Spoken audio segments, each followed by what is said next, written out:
Assalamualaikum warahmatullahi wabarakatuh. Bismillahirrahmanirrahim. Allahumma sholli ala sayyidina Muhammad wa ala sayyidina Muhammad.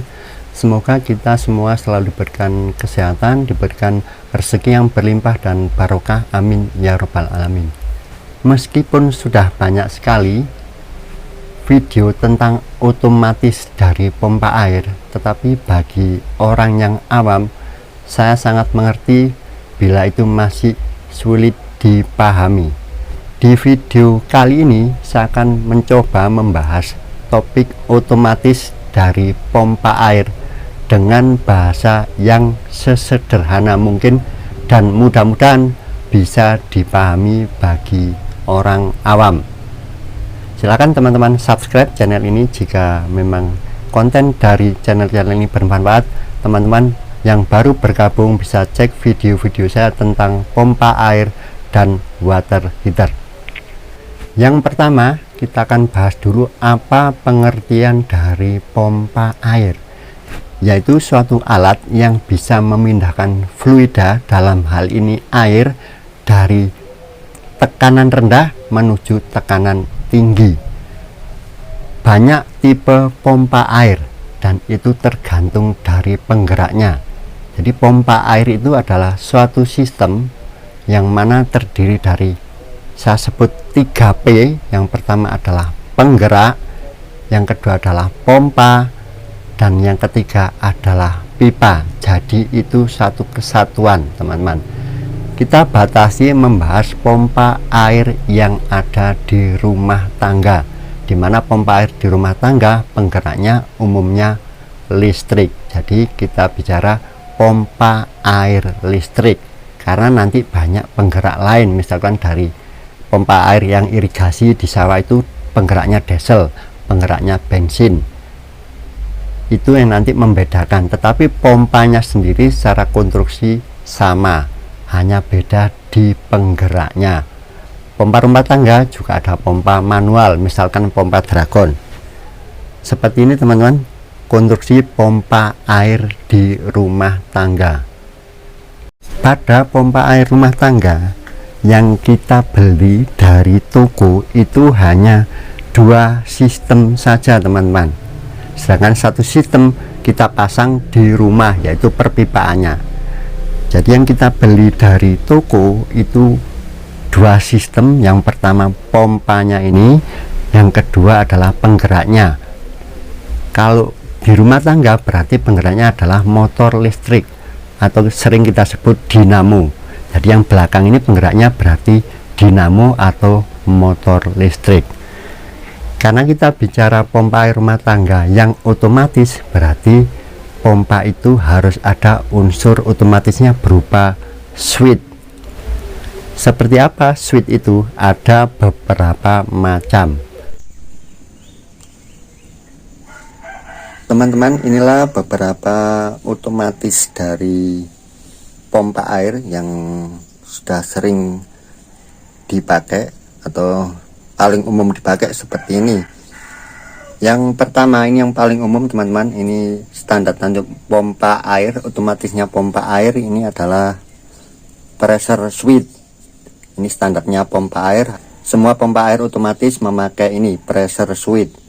Kemudian kalau mengisi torrent, biasanya teman-teman memakai ini. Ini namanya level switch atau floating switch. Jadi untuk mengisi torrent atau mengambil air dari torrent, pengontrolnya ini, otomatisnya ini. Kemudian ini yang paling sering sekarang ini tren ini, yaitu untuk pompa booster, yaitu namanya flow switch. Jadi cara kerjanya berdasarkan aliran air. Ketika ada aliran air baru ini menyambung. Dan ini juga paling populer sekarang, ya, ini adalah APC, automatic pump control, ya, bukan pressure control. Yang benar adalah pump control, karena tekanannya sebenarnya tidak bisa diatur. Ini untuk beberapa yang sering kita pakai sebagai otomatis dari pompa air atau disebut otomatisnya pompa air seperti ini, teman-teman. Semua otomatis tadi ada kata-kata switchnya sebenarnya, walaupun APC itu switch juga di dalamnya. Apa fungsi switch? Switch itu bahasa Inggris yang kalau kita terjemahkan dalam bahasa Indonesia adalah saklar, sekakel, saklar. Seperti di rumah ya, saklar untuk menyalakan lampu, saklar untuk menyalakan alat-alat listrik.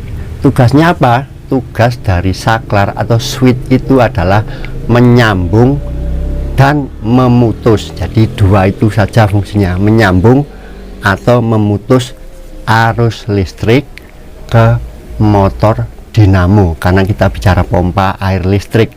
Jadi menyambung atau memutus arus listrik ke motor dinamo yang sebagai penggerak dari pompa air. Pengertian itu yang harus secara dasar kita pahami. Karena apa? Nanti ada pertanyaan, pompanya sudah menyala, sudah hidup dinamonya, tetapi air tidak mengalir. Yaitu kita harus batasi ini. Fungsi dari switch itu hanya sekedar menyambung dan memutus arus listrik ke dinamo dari pompa air. Ini bisa jadi dinamonya macet, klakernya rusak, silnya lengket, setrum bisa masuk tetapi dinamonya tidak mau bergerak. Misalkan kapasitornya rusak, setrum bisa masuk tetapi dinamonya tidak bergerak. Nah, itu dinamo itu harus ada proteksinya, pengaman termostat, karena setrum tetap masuk, dia macet, panas. Yaitu fungsi termostat memutus dalam suhu tertentu. Saya anggap dinamonya normal, bisa mutar, itu tidak serta-merta menjadikan pompa mengalir, karena tugasnya dinamo tadi hanya memutar pompa. Pompanya mutar belum tentu mengalir. Ya bisa jadi pompanya masuk angin, perlu dipancing, atau pipanya ada kebocoran. Itu yang tentunya sering tidak dipahami. Jadi fungsi dari switch tadi harus kita pahami, karena dia bekerja sesuai apa yang disensor, apa yang di-trigger. Itu yang menjadikan nanti kalau ada masalah kita bisa mudah menyelesaikan dan tahu di mana kelemahan dan kelebihan dari bermacam-macam otomatis tadi. Mari kita bahas satu persatu seperti apa jenis-jenis otomatis tadi dan cara kerjanya serta kelebihan dan kekurangannya.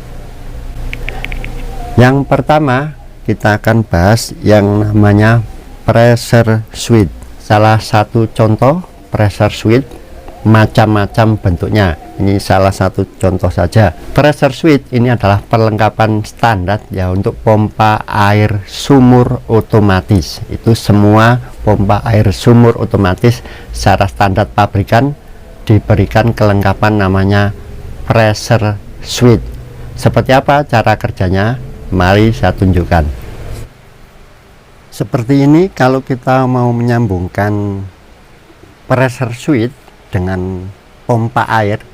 Ya, ini pompa air ini sudah ada ya pressure switchnya, tapi ini saya anggap tidak ada dulu teman-teman ya. Seperti ini, jadi ini dari colokan ini pasti langsung masuk ke dinamo atau ke motor dari pompa air. Berarti kita cara memasangnya adalah memutus salah satu. Ini sudah saya siapin teman-teman. Jadi ini dari colokan ya, ini yang masuk ke pompa air, ini yang kita putus salah satu. Ada macam-macam memang pressure switch, seperti yang kotak hitam itu dua-duanya yang diputus, tapi prinsipnya sama aja, yaitu memutus aliran ke dinamo dari pompa air ini. Jadi seperti ini teman-teman, kita putus salah satu kabelnya. Kemudian ini adalah salah satu contoh pressure switchnya. Satu yang dari colokan disambung dengan salah satu kabel di pressure switch. Keluarnya berarti nyambung ke bagian kabel yang ke pompa air. Jadi hanya satu ini yang diputus. Model pressure switch ini hanya satu jalur yang diputus. Seperti ini teman-teman, biar mungkin lebih terlihat gampang ya, seperti ini. sengaja saya buat terbuka gini biar teman-teman paham. Inilah yang disebut cara menyambung otomatis model pressure switch yang model 1.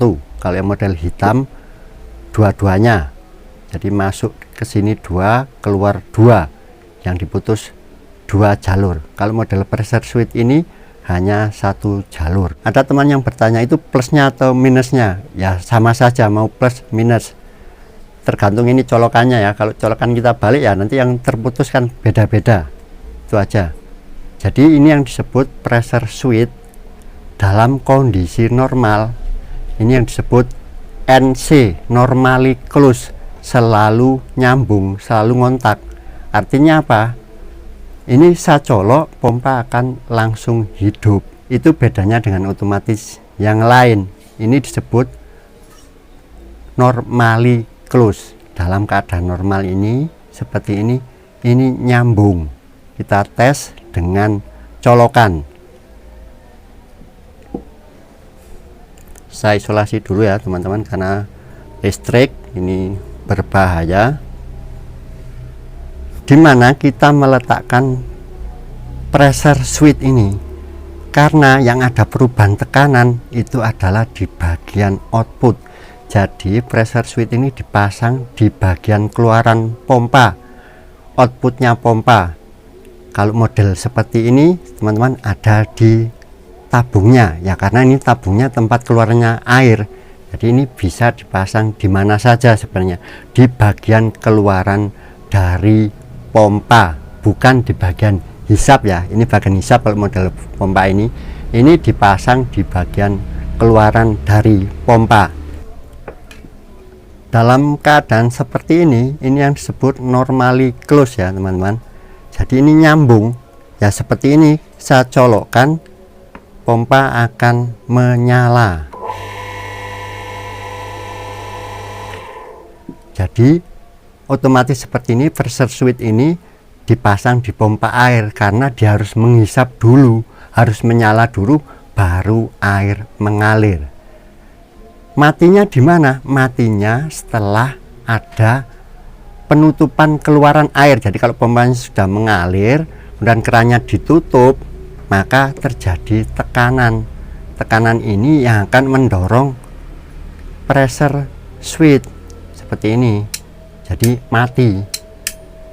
Jadi kalau kita colok ya, kemudian air ini tidak mengalir ya, selama tidak dicabut pompa ini tidak akan mati. Jadi matinya apa ya? Setelah mengeluarkan air dan airnya cukup bertekanan untuk menggerakkan ini. Jadi ini juga bisa disetel. Kalau pompanya lemah ya, ini tidak mampu. Seperti ini teman-teman. Saya anggap ini adalah air bertekanan ketika keran ditutup. Jadi hubungannya model pressure switch ini menutup aliran air, kerannya ditutup, atau memakai pelampung kalau mengisi toren. Begitu ditutup terjadi peningkatan tekanan di ruang mesin, juga di keluaran sini, akhirnya akan membuat seperti ini. Jadi ini tertekan kemudian mati. Ketika keran dibuka berarti terjadi perubahan tekanan, penurunan tekanan. Ini akan nyambung lagi, pompa hidup. Seperti itu teman-teman cara kerjanya. Jadi ada yang disebut cetak-cetek seperti ini. Kenapa? Berarti ini tidak ada tabung anginnya. Itu yang membuat cetak-cetek. Kalau ada tabung anginnya, dia punya interval yang lama. Jadi sistem pressure switch ini satu kesatuan dengan pressure tank, tidak bisa dipisahkan. Kelemahannya apa? Kelemahannya ya ketika tidak ada air mengalir ya tetap nyambung, tetap nyala ya, kita harus cabut pompanya. Katakan kita buka keran, asalnya bertekanan ya, mati ya seperti ini. Pompa normal, airnya bertekanan, dibuka kerannya, ternyata pompanya masuk angin, tidak menghisap ya, tetap nyala, tetap nyambung. Ini yang harus dicabut. Itu yang sering tidak dipahami. Ini bisa difungsikan teman-teman Berarti dengan memakai keran, hidup matinya pompa ini dari keran menutup aliran air atau dari pelampung kalau ngisi toren. Nah, kemarin saya tanya pelampung atau radar, ternyata itu radar, dia bilangnya pelampung ya. Bandulnya radar itu memang pelampung, tapi beda, maksudnya pelampungnya seperti itu sebenarnya keran juga yang hidup matinya menutupnya air itu dengan tuas ya, macam-macam, ada model velcro itu dengan model membran, tetapi intinya model pressure suite ini bekerjanya ketika aliran air ditutup, itu aja, aliran keluar dari pompa ditutup, pompanya menimbulkan tekanan. Kenapa ini tidak bisa dipasang di pompa booster? Karena rata-rata konstruksi dari pompa booster yang model aslinya itu tidak mempunyai tekanan, modelnya hanya menambah debit. Kalau dipasang di pompa sumur, karena pompa sumur itu punya daya hisap, otomatis punya daya tekan. Dan sekarang pompa booster juga memakai konstruksi pompa sumur, punya daya hisap dan punya daya tekan. Jadi tetap memakai flow suite, tetapi yang dipakai pompanya adalah sebenarnya pompa sumur. Itu aja bedanya konstruksi di pompanya. Jadi kalau dipasang di pompa booster yang memang asli rancangan pompa booster yang tidak punya tekanan, tidak mampu ini menekan pressure suite. Yang bisa adalah pompa yang dirancang punya hisapan seperti pompa sumur ini, akhirnya punya tekanan, bisa menghisap, otomatis keluarannya mempunyai tekanan. Itu aja teman-teman, cara kerja dari pressure suite, cara merangkai kabelnya dari pressure suite, dan juga kelemahan dan kelebihan dari pressure suite. Kelebihannya apa? Ya kalau dijadikan pompa pendorong air dari toren, meskipun katakanlah ini tandunya lebih tinggi ya dari pompanya, tetapi kerannya lebih tinggi dari tandonya, tetap bisa ya, karena begitu tanpa ada aliran dicolok mengalir. Jadi ya teman-teman yang mau memasang booster tetapi kerannya lebih tinggi dari torennya, ya harus memakai pressure suite ini. Itu aja penjelasannya. Untuk penggunaan dari flow suite ini, bila teman-teman memakai pompa sumur seperti ini pompa jadul teman-teman, seperti ini, biasanya masih ada otomatis ini atau pressure switch sebutnya. Ini teman-teman potong di sini yang ke arah pressure switch ini, kemudian kabelnya disambung, yang ke pompanya disambung, ke motornya disambung. Itu maksudnya untuk tidak fungsikan ini, menonaktifkan dari pressure switch. Jadi yang disambung yang ke arah pompa dan diisolasi tentunya. Jadi kalau penyambungannya seperti ini teman-teman, dari colokan ini mampir ke sini, maksudnya mampir yaitu dipisah ke flow switch. Saya contohkan seperti ini teman-teman. Jadi ini salah satu saja nanti yang dipisah masuk ke flow switch ini. Seperti ini penyambungan kabelnya teman-teman. Ini tadi adalah colokan yang dari pompa. Ini kita putus satu saja ya, ini yang lurus ke pompa. Ini salah satu jalur ini kita putus ya, kemudian satunya masuk ke flow switch, keluarannya kembali lagi ke pompa. Seperti itu saja teman-teman. Itu yang dimaksud saya selalu bilang mampir. Maksudnya mampir itu salah satu kabel dari dua kabel ini yang ke pompa colokan, kemudian diputus salah satu, mampir ini ke namanya otomatisnya. Itu saja pengertiannya. Seperti apa cara kerja flow switch itu teman-teman, saya bilang bahwa ini adalah normally open, artinya dalam keadaan normal ini tidak nyambung ya. Contohnya kita colokan begini, tidak akan menyala pompanya